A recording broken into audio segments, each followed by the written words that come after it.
Меня зовут Хусейн из Ирана, из города Тегеран. Я люблю Россию за то, что это, во-первых, страна возможностей, во-вторых, Россия дает тебе уверенность.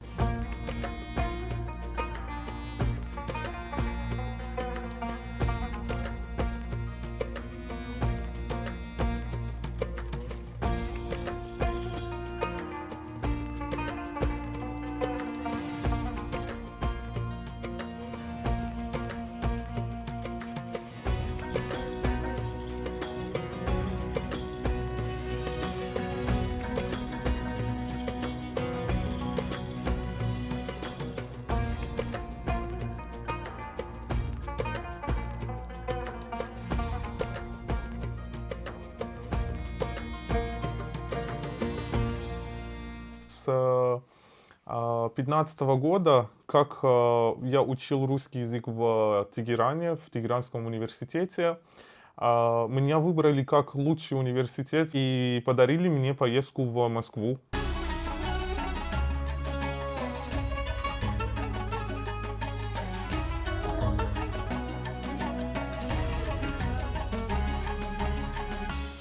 Мы приехали на выставку, и я был переводчиком, сопровождающим с делегацией. После того, как 2 недели я здесь поработал, Москва мне реально очень душевный город оказался, и я решил приехать сюда учиться. У меня были варианты русский язык, английский, французский, немецкий, итальянский, испанский. Поскольку Россия дружная страна, для нас является дружной, поэтому я выбрал русский язык, не зная Россию, не зная языка вообще, на уровне ноль я знал. И потом вот это все, русский язык и культура, очень сильно понравилось. После того, как я закончил вуз, уже решение такое принято было, что остаться в России, в Москве и работать над дальнейшей карьерой. Когда приехал, Москва для меня такой живой город, город, который душевно мне понравилось. Я люблю жить в больших городах, потому что сам с Тегерана, столицы, и Тегеран тоже довольно большой город. В Тегеране достаточно разнообразная погода, но снега очень мало. И вот период, когда холодно, у нас в Тегеране где-то месяца полтора. Понравилось то, что здесь прям холод, снега много. На самом деле это очень сложно было, потому что я, зная русский язык, приехал в Москву, но были моменты, которые меня удивили. Я сижу в одном обычном заведении, после университета сижу, кушаю, и вдруг полицейские зашли в это заведение и закрыли заведение, начали проверить документы. Это была какая-то районная проверка. После того, как все мои документы проверили, все было хорошо, спросили, кто ты, чем ты занимаешься. Я в тот момент был студентом магистратуры. Я все рассказываю, и они задавали такой вопрос: откуда ты, какой нации ты? Я говорю, я хотел сказать, я перс. В тот момент я перепутал, я ему сказал, я перец. А потом я понимаю, что нужно все четко сделать для того, чтобы русский человек меня понимал. И больше никаких проблем у меня не было после того. Ну, потихонечку это все происходило. Интеграция прошла, когда я уже начал думать на русском. Она прошла, когда я именно сплю, и я разговариваю во сне, может, даже на русском. Я считаю, что это уже почти ближе к русским человеком. Знаете, когда я учил русский язык, мне очень интересно было пословицы и поговорки в русском языке, и мы с другом однажды решили книгу писать. об этом. Мы писали книгу 100 поговорок в русском языке с переводами и ну, анализировали.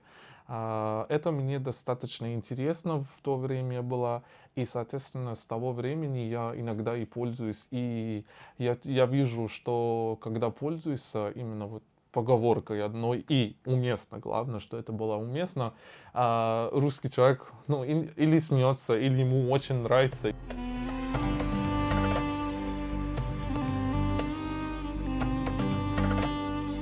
В прошлом году я почитал в статье, что 51% из населения спортом занимаются, поэтому это вот точно то, что здесь как привычкой для меня стало.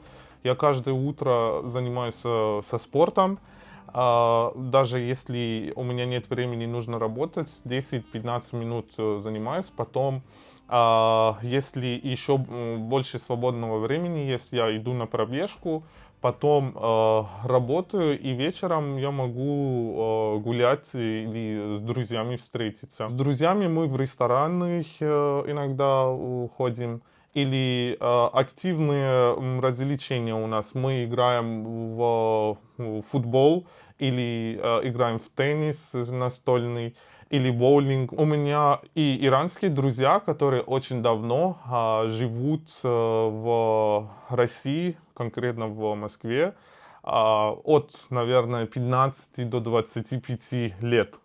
Они уже считаются, наверное, москвичом.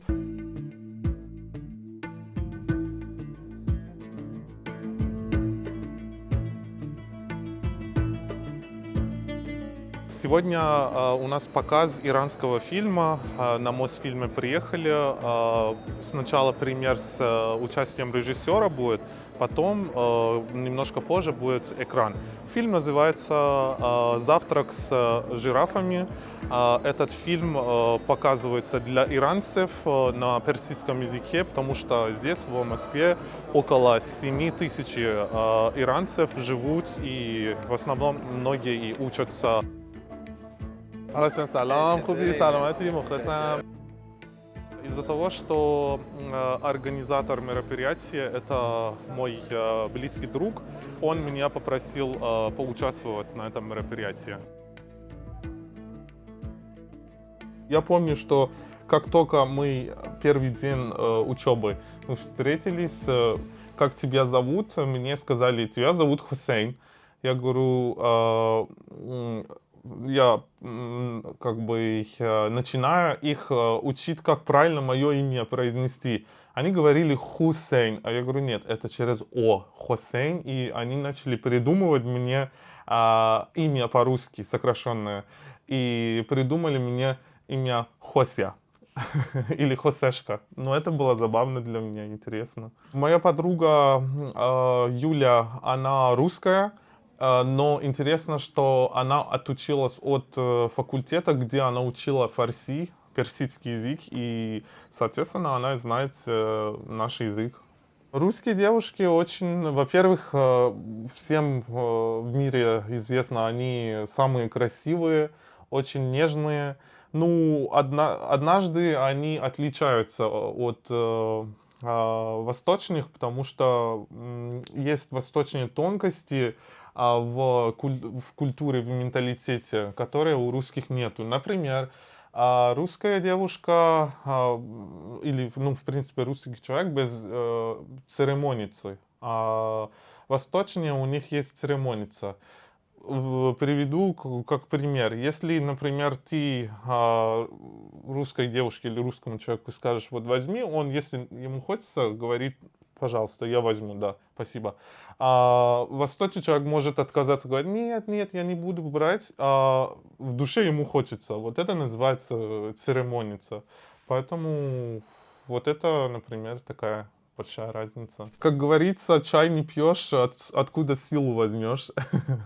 Но я думаю, то, что для иранца точно очень важно, чай, конфетки, понятно, а еда, блюдо иранское — это незабываемая часть иранской культуры и иранца, поэтому Я думаю, мы все иранцы без нашей кухни не можем жить.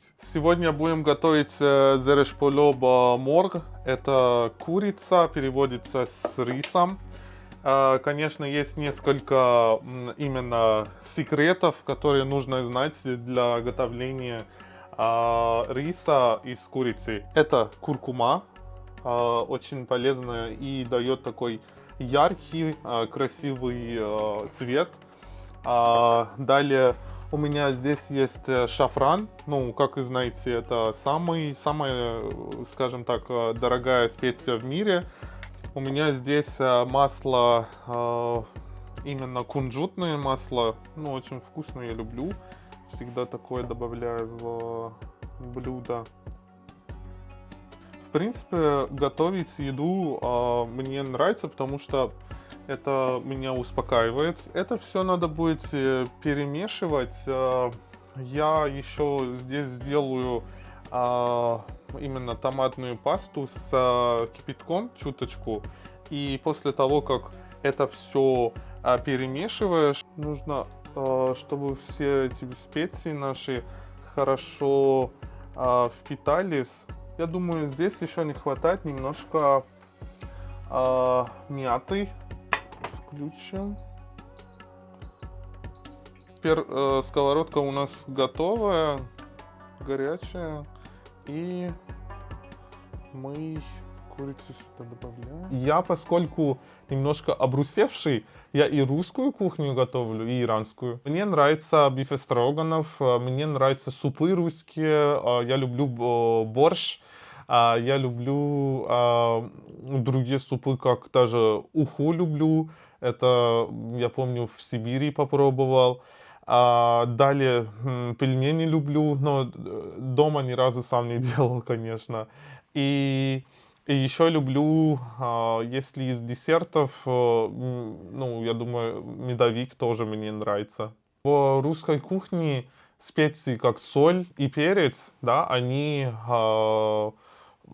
есть и больше никаких специй. Но когда я готовлю, у меня в порядке может быть даже до 20 разных специй. И поэтому, когда меньше специй, как-то смысл еды будто потеряется.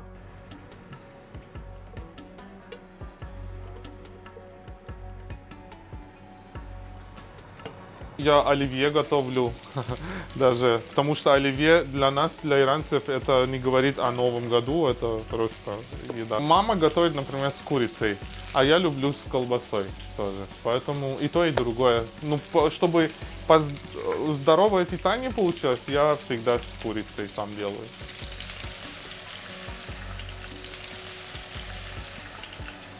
ما داریم بذار نشونت بدم داریم وایسا زرش پلو با مرغ درست میکنیم.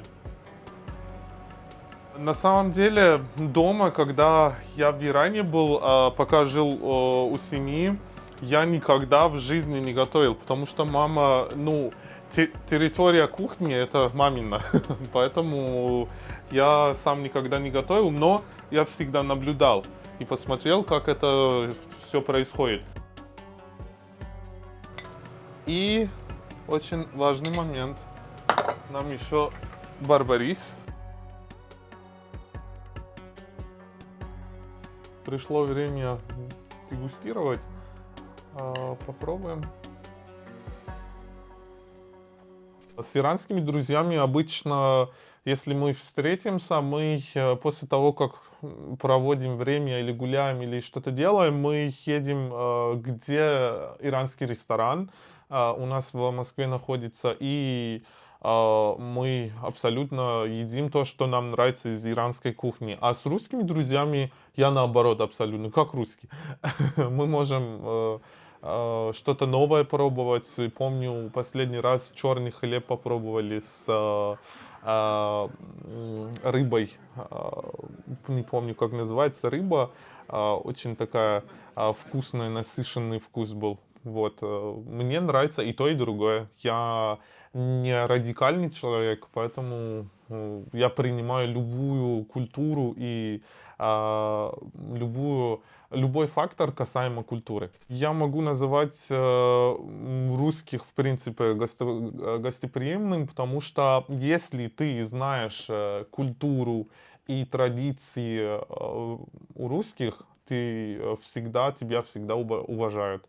И у меня, ну, после того, как именно вот эта интеграция прошла, никогда никто с неуважением ко мне не относился. Все хорошо, всегда меня уважают. Я люблю Россию за то, что это, во-первых, страна возможностей, во-вторых, Россия дает тебе уверенность, если ты хочешь развиваться, ты все равно найдешь свою позицию и свое место для того, чтобы дальше находить себя, где ты бы хотел.